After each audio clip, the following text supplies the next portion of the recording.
Tahukah kamu bahwa dosa pertama di alam semesta bukanlah pembunuhan, pencurian, atau pengkhianatan fisik? Dosa pertama yang menghancurkan kedudukan makhluk paling mulia di sisi Tuhan hanyalah sebuah perasaan. Perasaan halus yang berbisik di dalam hati.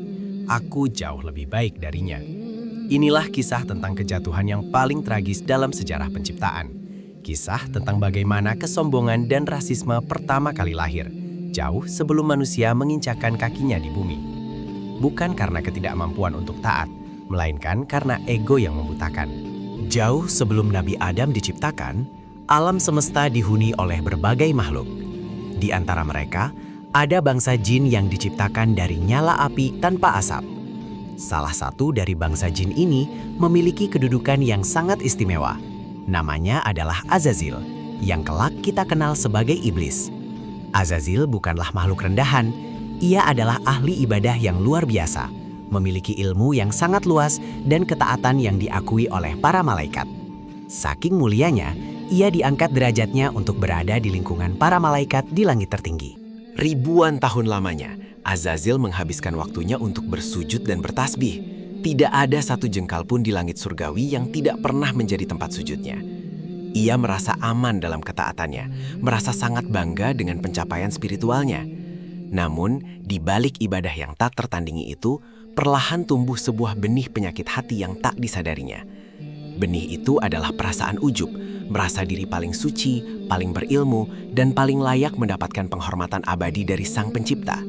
Ia lupa bahwa semua kemuliaan itu adalah murni pemberian. Hingga pada suatu masa, sebuah pengumuman agung menggema di seluruh penjuru langit.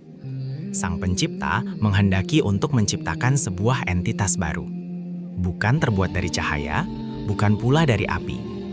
Makhluk baru ini akan dijadikan sebagai khalifah atau pemimpin di muka bumi. Para malaikat sempat bertanya-tanya dengan penuh ketundukan, khawatir makhluk baru ini akan berbuat kerusakan di alam semesta. Di sudut lain, Azazil mendengar pengumuman besar ini. Hatinya yang selama ini merasa paling mulia, mulai dipenuhi tanda tanya dan perasaan tidak terima. Sang Pencipta kemudian mengumpulkan saripati tanah dari seluruh penjuru bumi. Tanah merah, tanah hitam, putih, tanah yang keras, hingga yang gembur. Dari lumpur hitam yang diberi bentuk dan tanah liat kering yang membumi, diciptakanlah fisik manusia pertama. Material ini sangat kontras dengan wujud Azazil yang berupa nyala api. Tanah melambangkan sesuatu yang diinjak, kotor, berat, dan selalu berada di bawah. Bagi Azazil, material penciptaan manusia ini adalah lambang kehinaan yang sama sekali tidak pantas disandingkan dengan kemuliaan surgawi miliknya. Setelah fisiknya disempurnakan, Tuhan meniupkan roh ke dalamnya.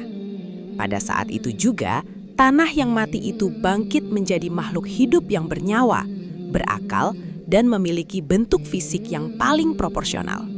Dialah Adam. Bukan sekadar wujud fisik belaka, Adam juga dibekali dengan hal yang tidak dimiliki oleh malaikat maupun jin. Kemampuan akal untuk menyebutkan nama-nama segala benda dan memahami konsep alam semesta secara utuh. Ilmu pengetahuan yang diberikan langsung oleh Tuhan inilah yang menjadi bukti nyata mengapa Adam diangkat sebagai khalifah. Sebagai bentuk penghormatan atas ilmu dan penciptaan Adam, Tuhan mengeluarkan sebuah perintah mutlak yang belum pernah terjadi sebelumnya. Seluruh penghuni langit surgawi, tanpa terkecuali, diperintahkan untuk bersujud kepada Adam. Sujud ini bukanlah sujud ibadah atau penyembahan, melainkan murni sujud penghormatan. Ini adalah ujian terbesar bagi seluruh makhluk surga. Ujian untuk melihat siapa yang benar-benar taat pada otoritas Sang Pencipta dan siapa yang diam-diam menyembunyikan penyakit kesombongan di dalam dadanya. Saat perintah itu turun, waktu seolah berhenti di seluruh penjuru alam semesta. Tanpa sedetik pun keraguan, para malaikat langsung merendahkan diri mereka. Makhluk-makhluk suci yang terbuat dari cahaya murni itu serentak bersujud mematuhi perintah Tuhannya. Mereka tidak mempertanyakan mengapa mereka yang terbuat dari elemen cahaya harus menunduk kepada elemen tanah. Bagi para malaikat, ketaatan kepada Sang Maha Pencipta jauh lebih penting daripada memikirkan material asal-usul. Kepatuhan mutlak para malaikat ini adalah bentuk manifestasi dari cinta, ketundukan total, dan rasa hormat yang mendalam tanpa syarat kepada kehendak yang maha kuasa. Namun, harmoni surgawi itu dirusak oleh satu pembangkangan yang paling mengejutkan sejarah kosmik. Di saat semua makhluk mulia merendahkan wajahnya, Azazil tetap berdiri kaku. Tubuhnya yang terbuat dari api menolak keras untuk ditekuk. Hatinya bergejolak hebat oleh amarah dan gengsi. Disinilah ujian sebenarnya terungkap. Ibadahnya selama ribuan tahun tiba-tiba menguap, terkalahkan oleh arogansi yang selama ini bersembunyi api di relung jiwanya. Ia tidak tuli, ia mendengar perintah itu dengan sangat jelas. Namun ego di kepalanya berteriak jauh lebih keras. Inilah momen lahirnya rasisme pertama di alam semesta. Azazil memandang rendah Adam murni karena perbedaan material genetik semata.